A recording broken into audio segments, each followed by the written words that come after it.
Why does Kim Jong-un hate America? After World War II, U.S. used the magazine to create border between North and South Korea. North Korea and its leadership's enmity for the U.S. dates back decades to decisions made in the aftermath of the world's deadliest conflict and controversial, conflicting narratives over a war fueled by outside forces occupying the Korean peninsula. Kim Jong-un, the most recent and youngest member of his family to inherit absolute power in North Korea, has overseen a historic year for his reclusive, communist state. Despite facing increased pressure from President Donald Trump and international sanctions, Kim has significantly enhanced the country's nuclear stockpile and placed the entire U.S. within range of his intercontinental ballistic missiles (ICBMs). As Pyongyang's foreign ministry condemned Trump's debut America First national security policy on Friday, North Korea's statement singed with hatred for the country it accused of trying to achieve hegemony over the world and especially the Korean peninsula, which the U.S. helped divide along the now infamous 38th parallel in 1945. The U.S. wanted to keep Seoul, and so they picked the 38th parallel rather arbitrarily. This was really just a line on a map. Korea had never been divided in this way. In fact, regional divisions tend to run east to west, not north-south, journalist Barbara Demick, author of 2009's Nothing to Envy, The Ordinary Lives of North Koreans, told Vox in a recent interview. It was infuriating to the Koreans. They had been occupied, and they thought they were going to have their independence. And unlike the Germans, who were divided because of their guilt, because they had been aggressors in World War II, the Koreans had been victims. They were divided because of their innocence, she added. Like Germany, the Korean peninsula became an early venue for the burgeoning Cold War between former World War II allies the U.S. and the Soviet Union. Both superpowers stormed and embattled Nazi Germany in the final phase of the European theater of the conflict and quickly sought to stake a claim on the future of Adolf Hitler's devastated country.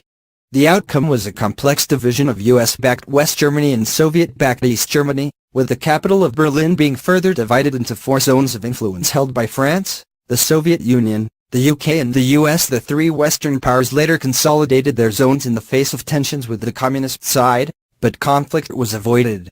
At the Pacific end of the war, the US and the Soviet Union again found themselves in parallel advances, this time against the Japanese Empire, which occupied the Korean peninsula since the early 20th century. 1 month after a Soviet invasion and 2 US atomic bombs forced Japan into surrender in August 1945, the two future Cold War adversaries split up the Korean peninsula along the 38th parallel, establishing two countries supportive of their sponsors' respective ideology. As Demick recounted in her talk with Vox, the U.S. effort to determine South Korea's border, a move that would change the face of the peninsula for decades to come, was made in haste. The State Department's Charles Bonesteel and future Secretary of State Dean Rusk were tasked with figuring out how to divide the zones of occupation and chose the 38th parallel based on a map featured in an issue of National Geographic. It was chosen because it gave the U.S. control of Seoul, but did not take into account any local concerns. Rusk later said that, had he known that Russia and Japan had discussed splitting the Korean peninsula down that very same parallel decades earlier, he and his partner almost surely would have chosen another line of demarcation, as cited by RTHK Radio. The result was the displacement of millions of Koreans on both sides and spiraling tensions that would soon erupt into the first major armed confrontation of the Cold War. International talks commenced in support of a permanent solution to the divided region, but the Soviet Union found itself increasingly at odds with the UN, which had grown closer to the U.S. in 1948. Nationalist Syngman Rhee was elected president of South Korea, while communist guerrilla commander Kim Il-sung took the helm of North Korea. Both leaders have been accused of crushing dissent by use of force as the border war escalated. In 1950, North Korea stormed the South in an attempt to unify the peninsula. The initial offensive overwhelmed South Korea. Within months, North Korea controlled about 90% of the peninsula.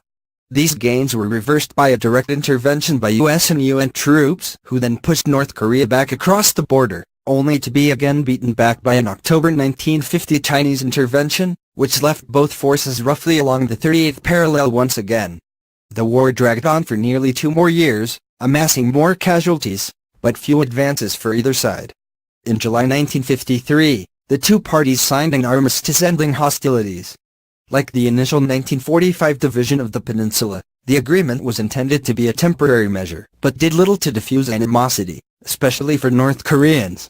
The war was vicious, and both sides have been accused of committing atrocities. Throughout the course of the fighting, the U.S. bombarded land controlled by North Korea with 635,000 tons of explosives, a figure that exceeds the number of bombs the